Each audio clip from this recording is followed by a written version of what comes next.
Hello everyone, it's Sunday night and just thought I'd pop out for a little bit, get a bit of fresh air, and I've come to Fleetwood down the road. It's about 15 miles away from me, and this is like a nature reserve. And if you Google it, it's Fleetwood shipwrecks, and I think there's about 10 altogether. Not much left of a lot of them, but this is where I'm stood at the moment. Is the wooden one, and it's kind of, you can see just up there, it's all kind of burnt out, black and charred, but at the front it's all black and charred, and it's got this yellow growth on it. Looks amazing, to be fair. And there's a boat over there that's an old rusty metal one. About 6-7 years ago I came down here with a Nikon D3100, I think it was, 3100, and I took a shot from here. So what I'm going to try and do tonight is, if I possibly can, I did it black and white, but there's some old rusty nuts there, and I'm going to try and use that as a foreground and get this rusty boat again and see if I can better it, if any way. See if I've progressed anyway in the last 5 or 6 years. But what I'll do is I'll get a set up, and then I'll talk you through my settings.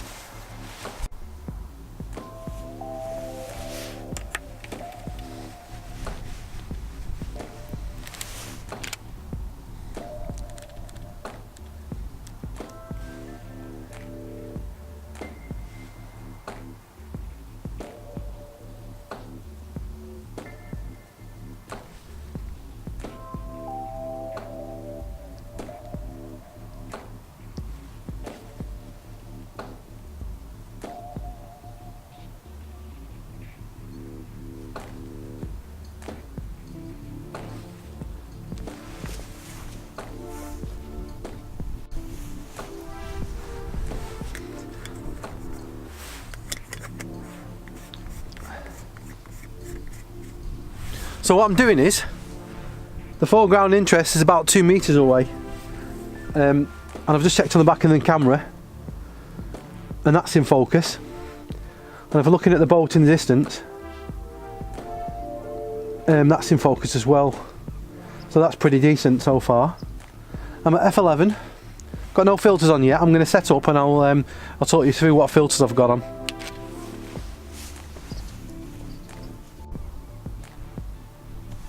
So for this shot, basically I'm at ISO 64. I'm at f11. I'm at 10 seconds. I've got a 6-stop filter on and I've got a 0.6 soft edge grad, and it's saying I'm a little bit overexposed. But I'll take the shot, and we'll see how we go. I've got a 2-second timer, and if the image is any good, I shall post it in a second.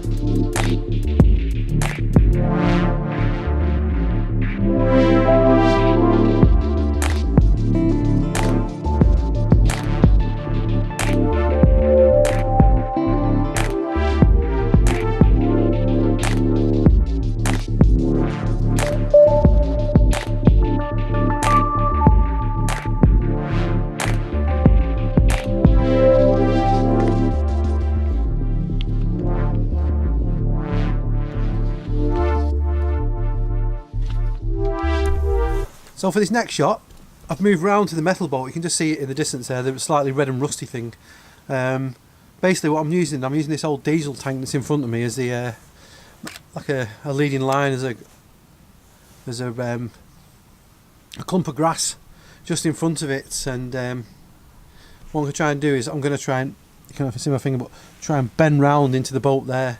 Well, kind of at the same, just on a shot there for 30 seconds, it was a little overexposed, so I think I'll have to go for the 10-stop filter, I think, and see how we get on with that. So I'll take in images. If it's any good, I'll post it in a second.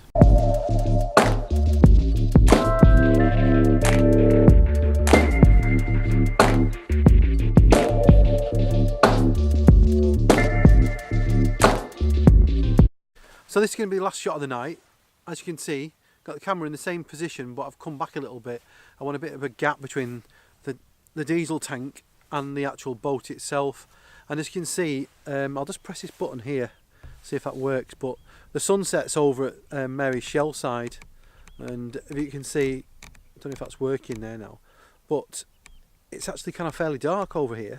And for me, they're not making too good images. The high tide's at 9 o'clock, and I think now it's about 8:15 and there's not a sign of water. It's only a 6-metre tide. I think this Thursday, the 3rd of May, I think it's back up to 10 metres, so about 11 o'clock in the day. So if anybody's about, come down on those boats to be covered. But I had an idea that it might be a little tiny bit of water or just around the bottoms. That's quite nice. You don't want it too high because you can't get anywhere near them. So that's a little tip for you. If it's a 9-metre tide, you're better off coming as the water's coming in or going out. If you just come down here at 10 metres, you can't, unless you've got a set of waders and you're it's boiling hot, you've got no chance of getting near the boat. So my tip is either come down when the tide's coming in or it's going out and follow it back out. But when you're following back out, it doesn't seem to stay around the boat too long. So I would suggest you come down here when there's a really high tide and you can watch the tide coming in. Because as you can see down here, just down this edge there, just move the camera. Can you see down there?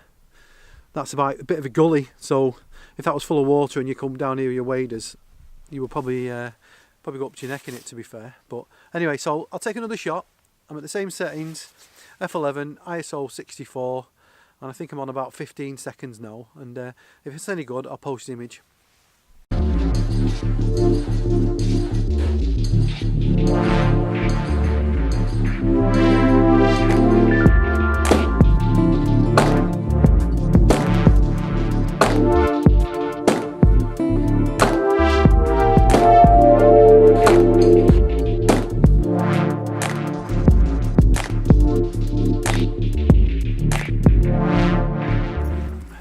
So everybody, everybody, as you can see I'm back at the car now. Thanks again for watching, hope you enjoyed it. I think this place would be really good for a sunrise location because the sun's setting at the moment, like I said before or earlier, at Mary's Shell, which is on the far side of the Fylde coast. In the morning I would say it would come straight up above Peak and Fell in the distance there, and I think it looked cracking for the sun hitting those boats. So yeah, cracking location, maybe a different time of day. And I think, like I said as well, that this Friday on the 3rd of May the tide is 10 metres, which is massive really. So all those boats, all the grass will be covered, so it'll be excellent for long exposures. And I think it's about 11 o'clock, so I would say get down about 10 o'clock. That means you'd have an hour before it comes in, probably 2 hours while it's up, and then you could chase it out on the way out and you'd have a good time. So anyway, less of the waffling. Don't forget to like and subscribe, give it a little share on your social media, and yeah, take care and bye for now.